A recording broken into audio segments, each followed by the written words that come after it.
trade wars, inflation, signs of political instability. All kinds of events now pop up to hit your stocks in this new phase of market volatility. All of those negatives have turned out to be just noise so far this year. You've gotten away with ignoring them.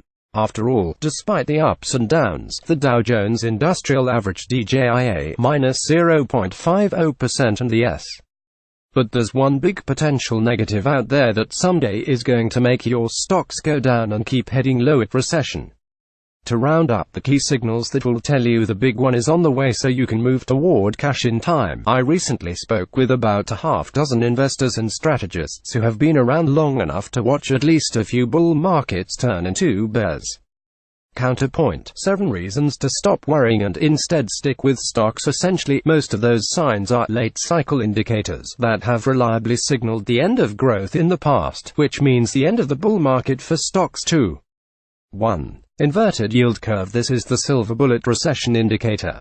The yield curve is the spread between long Treasury bond yields and short-term bond yields, typically the 10-year versus the 2-year.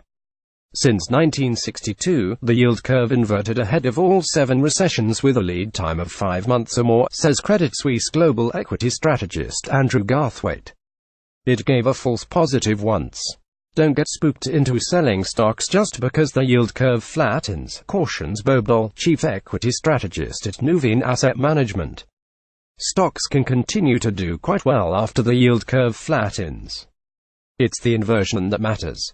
2. Rapid wage growth. Since 1970, 80% of bull markets peaked when unemployment fell low enough to spark big wage gains.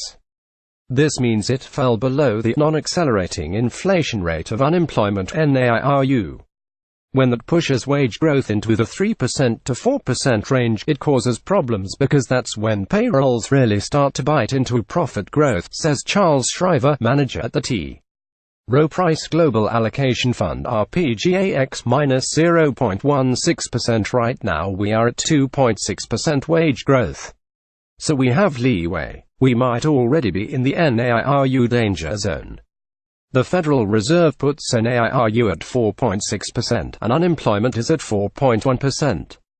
But Garthwaite, at Credit Suisse, thinks NAIRU is more like 3.5%. That's because wage growth remains tepid. This suggests spare capacity in the labor market, probably because technology is replacing workers. If Garthwaite is right and NAIRU is 3.5%, we still have room here, with unemployment at 4.1%. 3. Softening labor market. Many strategists watch for signs of a tight labor market as a signal of overheating and inflation.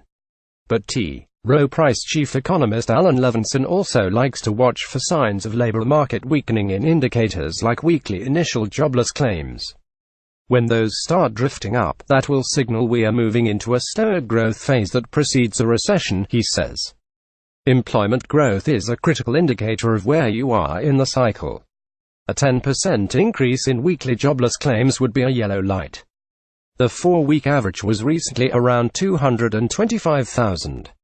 Likewise, monthly job gains falling to around 130,000 would be a warning sign, he says.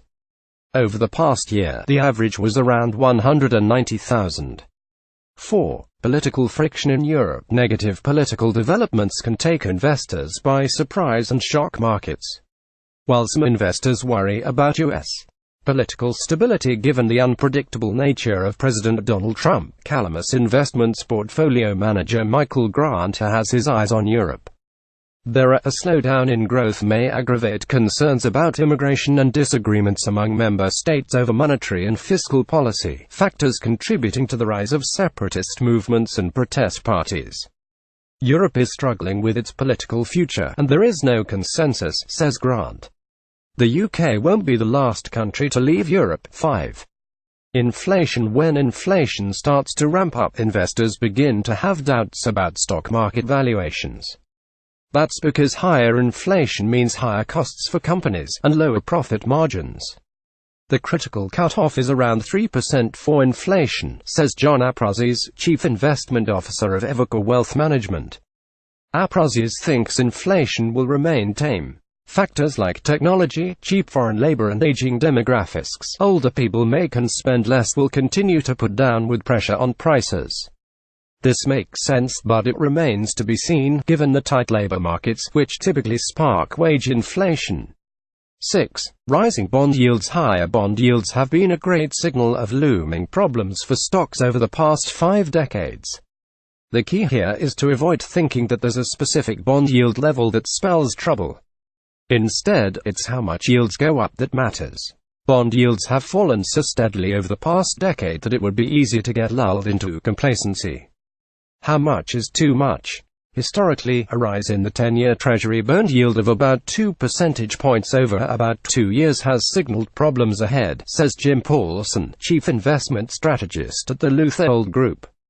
10-year Treasury yields have risen to 2.7% from 1.35% in the past couple of years.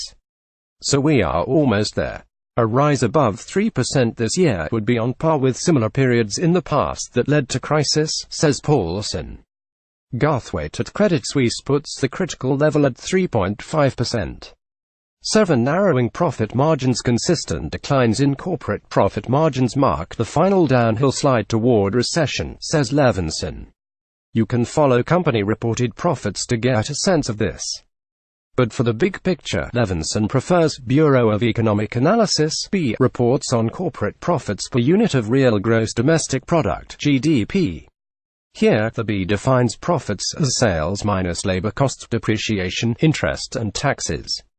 It was 14.7% at the end of last year, and it has been between 14% and 15% since the start of 2016. B numbers only come out quarterly, so this is not exactly a high-frequency indicator. But it is a good one to watch. If I start seeing that there is pressure on margins broadly across industries for a couple of quarters, that's an important signal, says Levinson. 8. Widening credit spreads. Another classic early indicator of bull market ending economic trouble is widening spreads between the yields on safe treasuries and corporate debt. Analysts also watch the gap between high-yield debt and safer debt in the corporate sector. This would show there is some kind of credit problem brewing in the system, says Nuveen's Dole. Ahead of 8 of the past 9 market peaks, spreads began widening an average of 7 months before the top, according to Credit Suisse. 9. Companies start blowing up. One potential problem is the big rise in corporate debt, especially at the low end of the quality range. There's now $2.5 trillion in U.S. debt rated BBB, up from $1.3 trillion 5 years ago, according Morgan Stanley. That is the highest level ever for BBB debt, which is the lowest rating above junk. BBB bonds now account for half of the investment-grade market. A risk here is that if the economy slows, companies may have trouble paying off the debt, or it might get downgraded, forcing many investors to sell it. Another risk is that if rates go up significantly, companies might have trouble rolling it over. The corporate sector has absolutely relevered, and it will eventually be vulnerable to the higher interest rates that we see unfolding over the next 2 years, says Grant. The next recession in the U.S. will be led more by the corporate sector than the consumer. We are not there yet, but it is definitely on the roadmap. 10. Sustained market decline. The stock market itself is one of the best leading economic indicators. So a significant and sustained decline indicates game over for economic growth, and further pain for anyone who stays in stocks. But how much of a decline, and for how long? Look out for NES. This is a sign that investors foresee economic weakness. But the decline itself causes problems. It's a pretty good hit in the pocketbook for the 20% to 25% of the population that has meaningful stock holdings, he says.